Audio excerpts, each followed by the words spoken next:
he just grabbed it out of his hand and started to read the song for him. And he was very impressed by the song. At least he seemed that way. And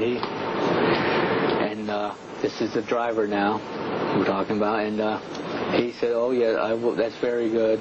He loves it, and he will make sure he swore to us." When you say swore to us, did he use those words? I No. swear to you. Oh, he promised. He promised us. Mm-hmm. And did you? I was totally convinced that he was going to give the songs to Bob. Mm-hmm.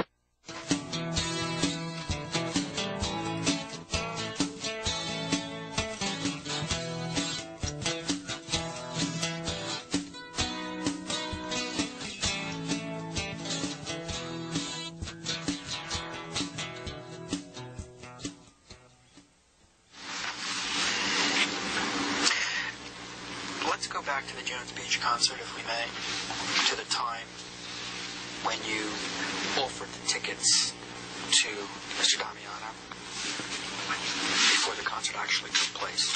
Okay.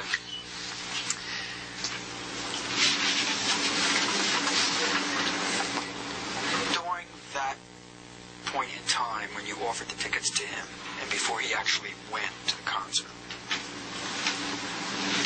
did you ever say to him or suggest to him that maybe he should bring some of his songs with him? No, I did not. Do you deny saying that, or is it you just don't recall one way or the other? I deny suggesting to Jim that he bring songs along with him. I did, however, concur with him when he asked me, "Do you think I should bring my songs with me?" I said, "Sure, why not? What could it hurt?" Are those the words you used? Sure, why not? What could it hurt?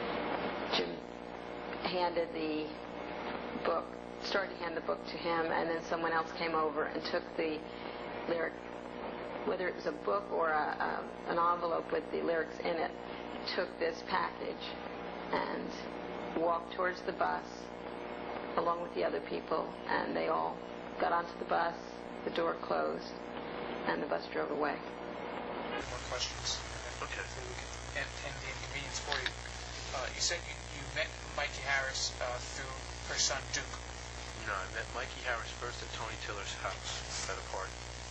That's when I met. No, I met Mikey Harris first at Tony Tiller's house at a party. That's when I met Mikey Harris. And you met Mikey Harris through her son Duke. No, I met Mikey Harris first at Tony Tiller's house at a party. That's when I met Mikey Harris. Sir, I want to turn now to this meeting that you said happened with Mr. Tiller. Do you remember when that occurred? Your statement says July of '87. Is that about when it happened? Yeah, I believe so. For Anthony to come out, we sat there for a while. Jim had his lyrics books with him, one big thick book, and we were just sitting there for a while. Then Anthony came out. I remember him being in a suit, good-looking, like black man, gentleman, and he took us inside. Yes, and we went to his office. And we just sat down. It was like a big chair, one of these looked like a recliner kind of chair, but it was just a big chair that I was sitting in. And they were acting like they were good friends. I mean, we were talking, hugging, you know. And they read some of the lyrics. He had Jim's book in his desk, and he was reading through it. Jim was pointing out certain lyrics to him, and they were talking and talking. Then we got into the conversation about recording this my cousin Joanne tape, and I just wanted to get some feedback from Anthony based on his position in this company, what he believes that anything could happen with this if we produce it. And the feedback I got is absolutely yes. That we got into the Bob Dylan. That's not entirely accurate. He said he didn't have enough songs that he wanted to put on an album. During the course of these telephone conversations, he would frequently ask me to pass along information, ask questions about Bob, or to Bob about him. And I, in fact, told him that I would, and that I did. And and on those occasions that, of course, was a mistruth. Okay. Anything else?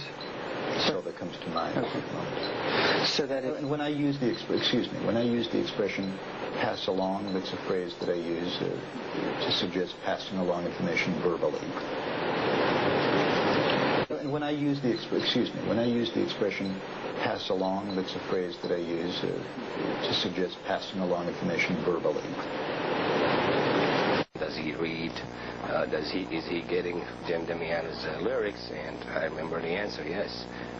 He's been reading his lyrics, and I even remember recalling Anthony bringing up Bruce Springsteen's name.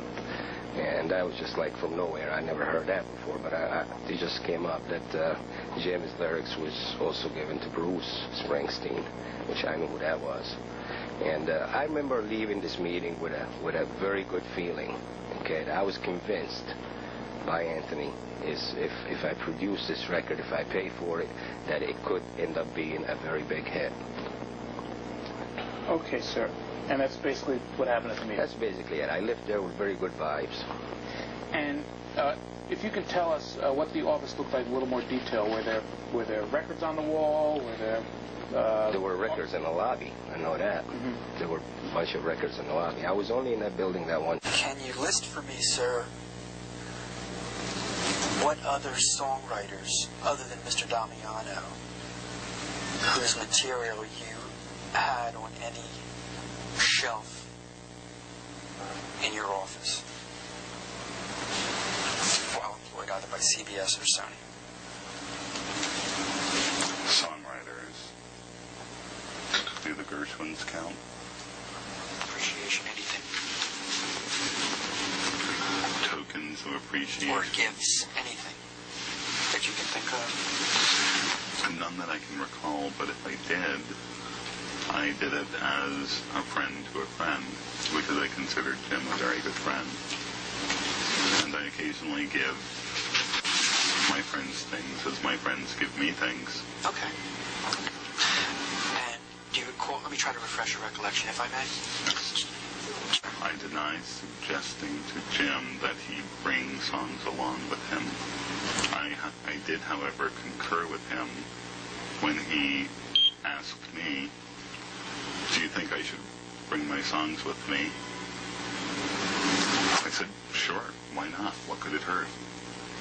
Are those the words you use? Sure, why not? What could it hurt?